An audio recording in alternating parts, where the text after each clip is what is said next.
afternoon, Philippines. Just in, local residents of Benguet Mountain Province were affected by a massive landslide that caused the sinking of the ground or ground subsidence. More than 14 families located near the landslide-prone areas evacuated as per instruction of the Local Government Unit or LGU and the Provincial Disaster Risk Reduction Management Office or PDRRMO. According to the MGB, up to 80% of the Philippines' total land area is landslide-prone, making the country the fourth most exposed to landslide risk after Indonesia, India, and China. The Cordillera region, which includes the mountain province, has the highest risk of landslide in the Philippines. Ground subsidence is the relative lowering of the Earth's surface, usually with respect to the mean sea level.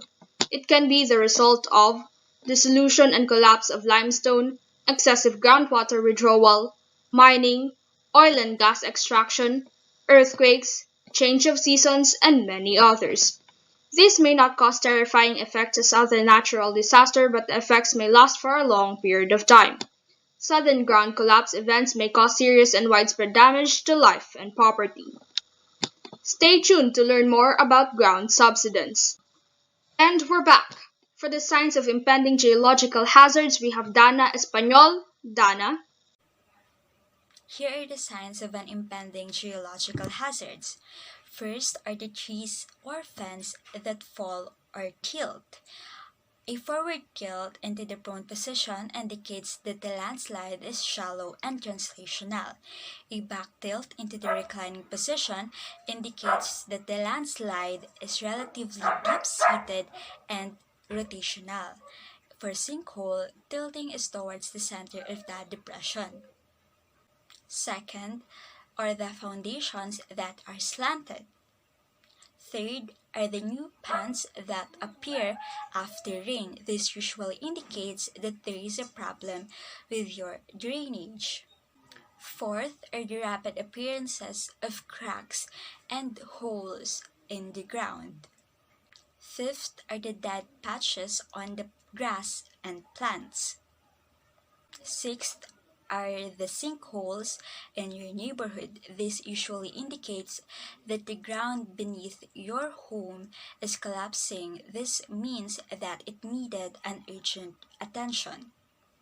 Seventh are well water that are discolored and contaminated because of the debris. Eighth are the cracking of homes' concrete slab. Ninth is the earthy odor in your home after a rain. And last are when the doors or windows cannot easily close or open. This means that the doors and windows are misaligned. Due to the recent happenings in Benguet Mountain Province, here are some additional information that we need to know if a ground subsidence will occur. Cracks are among the most common signs of a subsidence, so here are the things that we need to look out for.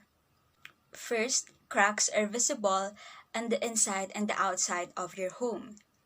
Second, cracks spread diagonally across the wall. Third, cracks are present where an extension joins the house. Fourth, cracks are 3 mm wide or wider and thicker. Fifth, cracks are wider at the top than the bottom. Sixth, cracks are mostly located close to windows and doors. Seventh, cracks can be found after a long period of dry weather. And last, cracks are rapidly spreading. Thank you, Dana. Now we have Sofia Reidera, Trisha Napoles, Joyeli Borja, and Razel Abilgos to give us some safety measurements before, during, and after geological hazards. For the preparedness and mitigation before a ground subsidence, it is important to secure a clearance from the Mines and Geoscience Bureau on status of possible landslides. Know the landslides or sinkhole-prone areas and learn the early signs of impending landslides or formation of sinkholes. Always monitor the news for weather updates and warning advisories. Prepare your family's go bag containing items needed for survival. Maintain a list of contact numbers during emergencies. Make sure to include their medical history. Know the location of the evacuation site and the fastest and safest way to go there. When notified, immediately evacuate to safer grounds. Plant grasses to cover slopes or build riprap to prevent soil erosion. And lastly, reinforce the foundation and walls of the house and other structures when needed. Stay tuned to learn about the steps that you should take during a ground subsidence, which will be discussed by Ms. Krisha May Napoles. Thank you, Sophia. And these are the safety measures during. And when inside a house or building and evacuation is not possible, stay inside and get under a sturdy table to avoid falling debris and major injuries. When outside, avoid affected areas and go to a safer place.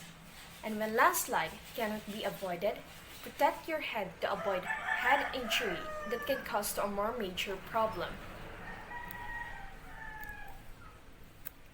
And when driving, do not cross bridges and damaged roads.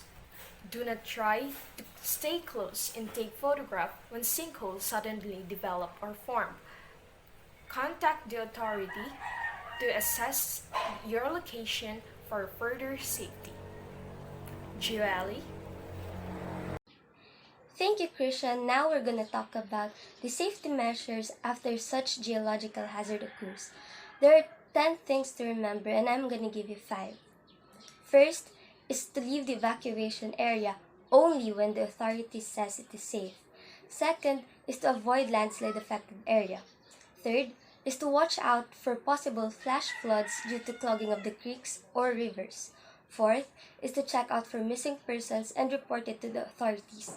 And fifth is to bring the injured and the sick to the nearest hospital. For the continuation of this, let us now have Reza Lou Abilgos. Thank you, Yeli. So for the 6th bullet, check your house for possible damages and repair as necessary. It is important that after an incident or a disaster happens, we need to inspect if there are any small or big damages in our house that needs to be repaired. Next is report fallen trees and electric posts to proper authorities. It is necessary to report fallen trees or electric posts to the right authorities as it can block a road and cause an incident. Next is recommend to proper authorities to examine thoroughly the damaged structures and utilities before reoccupying facilities. So before using a facility, it is important that authorities have already inspected it and there is a go signal from them that the facility is ready to be used again and is in good condition. Next, listen to local radio or television stations for the latest emergency information. Even though the incident is finished, it is still important to be updated in the news for the post information released by the authorities. Lastly, do not refill a sinkhole with trash or debris because filling a sinkhole with waste materials is illegal. If the amount of material needed to fill the hole is too large for just soil, then more materials such as concrete and large rock may be needed. It is also important to try to divert any excess water away from a hole before, during, and after filling. So that is it for the safety measures we must know before, during, and after a geological hazard occur. Thank you. So, here we come to the end of our daily assembly news. This is all for today. Have a nice day.